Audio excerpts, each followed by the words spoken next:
हर महादेव, श्री शिवाय नमस्तुभ्यम। तो सावन का पावन महीना चल रहा है और सावन का दूसरा सोमवार जो कि 29 जुलाई को पड़ रहा है, उस दिन का यह विशेष उपाय है एक धतूरा और बेलपत्र के 7 कांटे का महा उपाय। यह उपाय वह लोग कर सकते हैं जिनके जीवन में हमेशा कांटे ही कांटे मिले हो, या वह बेटियां कर सकती हैं जिनके जीवन में हमेशा सिर्फ दुख ही दुख देखा हो, मायके में भी दुख देखा हो, अब ससुराल भी गई तो वहाँ पर ही दुख ही मिल रहा है। पति कोई व्यापार करता है, व्यवसाय करता है, वह चल ही नहीं रहा है, वो किसी तरह कोई व्यापार करने की कोशिश करता है, कुछ दिन वह व्यापार चलता है फिर बंद हो जाता है। आपकी ज़िंदगी में परेशानी ख़त्म होने का नाम ही नहीं ले रही, मुसीबतें चारों तरफ से घेर रही हैं, दुकान व्यापार चल नहीं रहा है, कुछ भी जीवन में अच्छा नहीं हो रहा है। हमेशा ज़िंदगी भर आपको अपने जीवन में सूल ही मिले हैं, कांटे ही मिले हैं, जीवन में कुछ अच्छा ही नहीं हुआ है।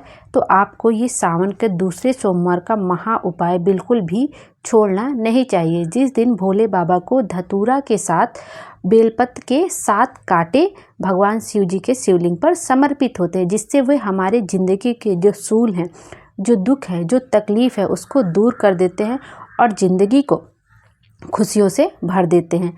यह उपाय स्कंद पुराण में बताया गया है कि 3 बार ऐसे होते हैं जिसमें बाबा को सूल भी चढ़ाया जाता है, जिससे वो हमारी ज़िंदगी के सूल को हटा दे। जो अपनी ज़िंदगी से बहुत तंग आ गए हों, बहुत दुखी हो गए, परेशान हो गए, कष्टमय जीवन जी रहे हैं, उनको यह उपाय ज़रूर करना चाहिए। आप यह उपाय कब कर सकते हैं? आप जो सावन का दूसरा सोमवार आ रहा है 29 जुलाई को, उस दिन आप यह उपाय कर सकते हैं। आपको चाहिए एक धतूरा, आपने धतूरा देखा ही होगा जो कांटे कांटेदार होता है, ग्रीन ग्रीन, एक धतूरा चाहिए आपको, और आपको चाहिए बेलपत्र के 7 कांटे। बेलपत्र की पत्तियां आपको नहीं चाहिए, बेलपत्र के 7 कांटे चाहिए।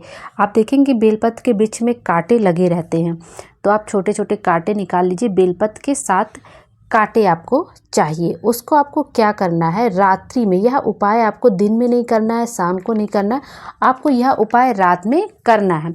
आप यह उपाय रात में 10 से 12 बजे के बीच में कर सकते हैं। आप इसको मंदिर में भी जा सके, यदि आप रात में पॉसिबल हो तो चले जाइए, नहीं तो आप अपने घर के शिवलिंग पर भी समर्पित कर सकते हैं पूरी श्रद्धा और विश्वास के साथ, क्योंकि हो सकता है कि रात में 10-12 बजे के बीच में मंदिर कौन ही जाता है। और क्योंकि सावन का सोमवार चल रहा है तो मंदिर में वैसे भी भीड़ रहती है, लोग 9-10 बजे तक, 11 बजे तक हो सकता है जाते भी हो, तो आप जा भी सकते हैं, लेकिन 12 बजे तो कोई नहीं जाएगा। तो आप जैसे ही 10 बजे से ये समय शुरू हो, आप पहले से ही मंदिर में जाइए। 10 बजे के बाद जैसे ही 10:05, 10:10 हो, आप तुरंत ये चीज़ें शिव जी को समर्पित कर दी। और नहीं जा पा सकते हैं मंदिर तो कोई बात नहीं, आप अपने घर पर ही जो आपके पास शिवलिंग है उसकी पूजा अर्चना करके अपना दुख बता के कि भोले बाबा मैं आपको ये सूल समर्पित कर रही हूँ, जिस तरह से मैं आपको सूल समर्पित करूँ वैसे ही आप मेरी ज़िंदगी से जो दुख भरे कांटे हैं वो निकाल दीजिए। और यह उपाय वह लोग भी कर सकते हैं जिनका व्यापार व्यवसाय बिल्कुल नहीं चल रहा है, और वह बच्चे भी कर सकते हैं जिन्होंने बहुत सारे एग्ज़ाम दे लिए, बहुत सारे एग्ज़ाम में बैठ चुके हैं, उनका 1 नंबर से, आधे नंबर से रुक जा रहा है। वो मेहनत पूरी करें। ऐसा नहीं कि आप ये उपाय करेंगे तो आपको मेहनत नहीं करना, नहीं, ये गलत चीज़ होती है। आपको मेहनत अपनी पूरी करनी है, लेकिन कभी कभी होता है जैसे किस्मत साथ नहीं देती, हम बहुत मेहनत करते हैं, बहुत परिश्रम करते हैं, लेकिन किस्मत नहीं साथ देती। तो आप इस तरह एक बार यह उपाय करके देखिए, आपकी किस्मत आपका ज़रूर साथ देगी। आपको पूरी मेहनत करना है, तब आपको एग्ज़ाम में बैठना है। व्यापार व्यवसाय के लिए कर सकते हैं, नौकरी के लिए कर सकते हैं, उन्नति के लिए कर सकते हैं। पंडित जी यहाँ तक बताते हैं कि जब आप यह उपाय करेंगे उसके बाद से आप कभी नीचे की तरफ नहीं आएंगे, आप हमेशा ऊपर उन्नति की सीढ़ियाँ ही चढ़ेंगे। तो एक बार आपको यह उपाय करके देखना है। यह सावन के महीने में दूसरा सोमवार जो 29 जुलाई को पड़ रहा है, 10 बजे से 12 बजे के बीच में रात को करना है। एक धतूरे के साथ बेलपत्र के वृक्ष के 7 कांटे शिवलिंग पर समर्पित करनी है, अपनी मन की बात बता के। बस यह आपको उपाय ऐसे ही करना है। पंडित जी यहाँ तक बताते हैं कि जब हम एक बार समर्पित करते हैं तो हमारे जीवन के जो सूल होते हैं, जो कांटे होते हैं, जो दुख दर्द होते हैं, भोले बाबा उसको हर लेते। और जिसमें 3 बार बताया, पहला बार तो ये हो गया कि आप सावन के दूसरे सोमवार पे चढ़ा सकते हैं, और दूसरा ये है कि जो महाशिवरात्रि के दिन भी दोपहर में ठीक 12 बजे आप यह एक धतूरा और बेलपत्र के 7 कांटे शिवालय में चढ़ा सकते हैं। जैसे कोई मदिरा पीने वाला हो, व्यसन में डूबा हो, गंदे आचरण करता हो, उसके लिए भी, और घर मार्ग से भटक गया हो, माता पिता की बात ना सुनता हो, बुरी आदतों में पड़ गया, तो उसके लिए भी यह धतूरा और बेलपत्र के 7 कांटे चढ़ाए जा सकते हैं। और तीसरा जो तीसरा वार है जब ये धतूरा और बेलपत्र के 7 कांटे शिव जी को समर्पित होते हैं, वो है बैसाख महीने की प्रदोष।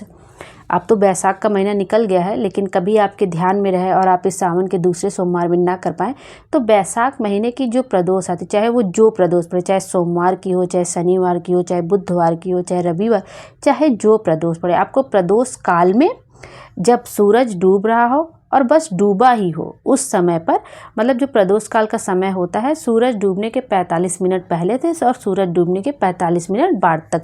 लेकिन इसमें क्या करना है, जब सूरज डूब गया हो और डूबा ही हो, बस उसी समय आपको शिवालय जाना है और धतूरा के साथ बेलपत्र के 7 कांटे शिवलिंग पर समर्पित कर देने हैं अपनी ज़िंदगी के अड़चनों को हटाने के लिए। इस तरह से आप यह उपाय बैसाख के महीने के प्रदोष के दिन और प्रदोष काल में कर सकते हैं। इस तरह यह उपाय आप करके देखिए, आपके जीवन के जो भी कांटे होंगे, परेशानियां होंगी, वो ज़रूर से ज़रूर दूर होंगी। और ये सब मौका, इन सब उपायों को करने के लिए सिर्फ साल भर में एक ही मौका मिलता है। और इस बार का जो सावन लगा है, जो सोमवार से लेके सोमवार तक है, और हमें 5 सोमवार मिल रहा है। पंडित जी ने अपनी श्री श्रावण शिव महापुराण की कथा में बताया कि ऐसा सावन 72 वर्ष बाद हमें मिला है। और ऐसे सावन में, सावन तो हर साल ही आता है, सावन के सोमवार भी हर साल आते हैं, लेकिन पहला दिन ही सावन का सोमवार से शुरू हुआ और सोमवार के दिन ही खत्म हो रहा है, समाप्त हो रहा है। तो ऐसा सावन 72 वर्ष के बाद आया। यदि हम इस सावन में अपनी कोई कामना कहते हैं, तो वो कामना हमारी ज़रूर पूरी होती है। तो इस तरह से आप यह उपाय करके देखिए, आपकी मनोकामना ज़रूर पूरी होगी। श्री शिवाय नमस्तुभ्यम। हर हर महादेव। भोले बाबा हम सब की कामना पूरी करें और हमारे जीवन को खुशियों से भर दे। Thank you.